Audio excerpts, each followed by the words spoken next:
Assalamu alaikum. I am Muhammad Farghali. Welcome to a new episode of a Paper in 10 Minutes series, visualized by 4D Geosteering. Today, we embark on a journey into proactive geosteering in thin reservoirs, navigating challenges with advanced technologies. Authored by Al-Hajari, Somi, Gillette, Thompson, Sagia, and Lotfi, Barakdar, Bitter, and Shamali. This paper unfolds a saga of exploration and triumph over the challenges posed by thin reservoirs. Addressing well placement challenges in thin reservoirs, proactive geosteering aims to prevent overshooting the target and the complexities of re-entry. Utilizing advanced technologies like wave resistivity logging while drilling LWD and azimuthal wave resistivity sensors, the strategy involves early boundary detection and maintaining an optimal distance. The narrative unfolds in a 3 feet thick reservoir with high resistive boundaries, including zero porosity anhydrite formations and a low porosity dolomite layer. This dynamic environment underscores the need for innovative solutions in the quest for effective well placement. The challenge is met through meticulous measurement selection, real-time interpretation, and the intricate dance of multi-boundary inversion. Pre-well simulations, akin to a strategic overture, unveil the effectiveness of specific measurements in the complex ballet of geosteering. As we journey further, we witness the symphony of medium and deep resistivity curves, each contributing to the inversion for dual boundaries. The integration of high-resolution electric and density imaging, coupled with real-time interpretation, becomes the conductor guiding the well's trajectory. Let's start a narration on geosteering in thin bed reservoirs in the presence of highly resistive adjacent formations. Let's dive into the technological marvel at the forefront of proactive geosteering, the azimuthal deep resistivity sensor. Equipped with tilted receiver antennas and real-time modeling capability, this sensor possesses the unique ability to recognize laterally approaching formations from several feet away. The azimuthal geosteering signal from this tool offers multiple measurements at various depths of investigation by utilizing multiple spacings and frequencies. With its ability to provide both phase and attenuation readings, the shallowest measurement comes from 16-inch spacing, with phase operating at 2 MHz. The deepest measurement comes from the 125 kHz attenuation resistivity of 112-inch spacing. Now we are showing several modeling results that illustrate the advantages and limitations of various spacings. Because of the limited bandwidth of mud pulse telemetry, only a small number of these measurements are accessible in real time for steering the well. Now, let's explore the classifications of measurements from the azimuthal deep resistivity tool. The first family comprises azimuthal resistivity, pinned along 32 sectors around the wellbore. These values are often mapped as deep resistivity images.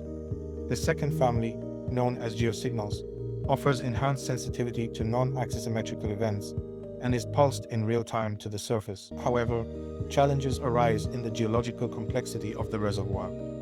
The first challenge is the high resistivity of both the oil reservoir and the surrounding media, making attenuation geosignals impractical. In a simple geological model, we observe the limitations of attenuation-based geosignals in the presence of high resistivity. The second challenge stems from the thinness of the reservoir.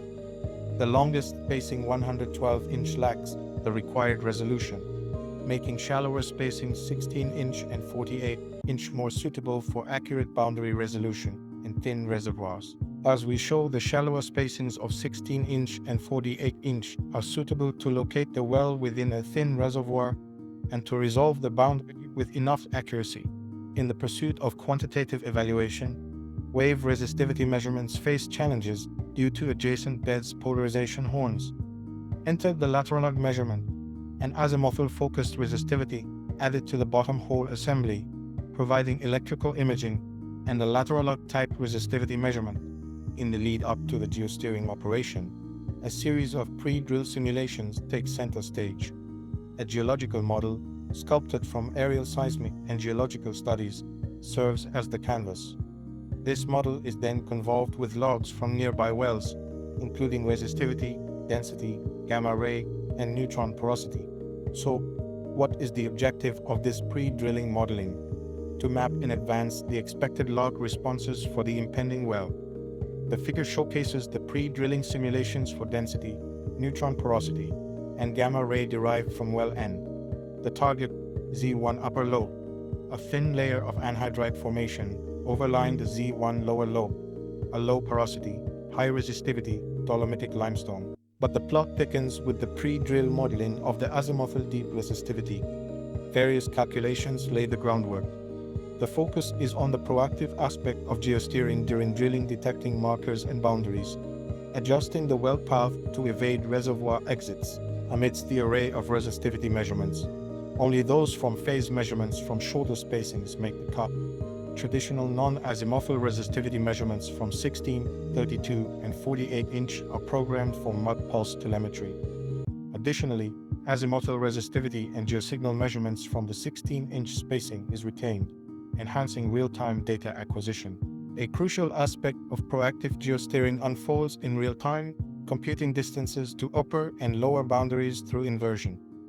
The trends in these distances serve as guiding beacons, steering decisions dynamically to ensure optimal well placement. Step into the realm of precision and real-time analysis. A suite of real-time measurements and images takes center stage, guiding geosteering decisions with precision. The challenge of an unusually thin target necessitates nearly real-time decision-making. Density images become our eyes, distinguishing between anhydrite and carbonate reservoir rock.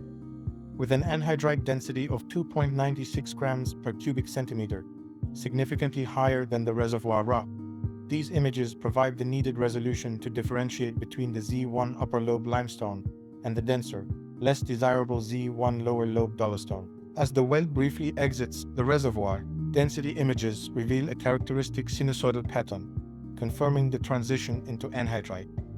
Non-azimuthal neutron porosity serves as a quick identifier, registering negative values in the anhydrite, while the reservoir interval maintains a positive porosity of 15 to 20 per unit. In the realm of reverse contrast reservoirs, where the surrounding media is more resistive than the reservoir, geosignals consistently point toward the less resistive reservoir. The evolving well path and the updated thickness of the Z1 upper lobe, guided by azimuthal deep resistivity data. The well's landing is confirmed by neutron porosity at x1e 900 feet, with a characteristic sinusoidal frowning pattern in the density image, marking the entry into the reservoir.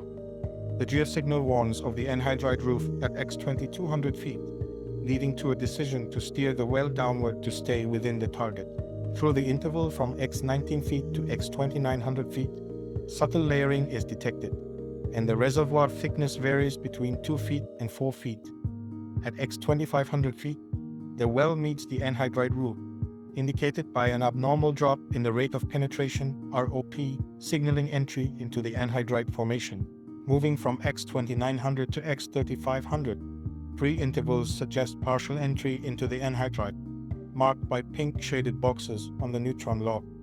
Surprisingly, the second interval lacks geosignal activity at depth x3300, unlike previous instances. Modeling of azimuthal deep resistivity helps to understand the azimuthal resistivity logs as the well moves between upper and lower boundaries. The upward curve crisscrosses with the downward curve left figure. Similarly, the geosignal changes sign as the well moves from the lower portion of the reservoir to the upper portion of the reservoir right figure. In conclusion, our study effectively addressed the complex task of positioning a horizontal oil-producing well within a narrow reservoir by utilizing advanced logging while drilling technologies. The combination of deep resistivity azimuthal sensors, strategic pre-job modeling, and the integration of deep and shallow reading geosignals allowed for a proactive identification of reservoir boundaries. The innovative approach, combining far-sighted deep resistivity images with near-sighted traditional measurements, resulted in a successful drilling outcome, achieving an estimated 87% reservoir contact. This methodology not only overcomes technical challenges, but also holds promise for optimizing well placement in similar thin reservoir scenarios. Thank you for watching this video. Show your support. Like our Facebook page to stay updated with the latest scientific discoveries and engage with our community. Also, follow my LinkedIn profile for more updates.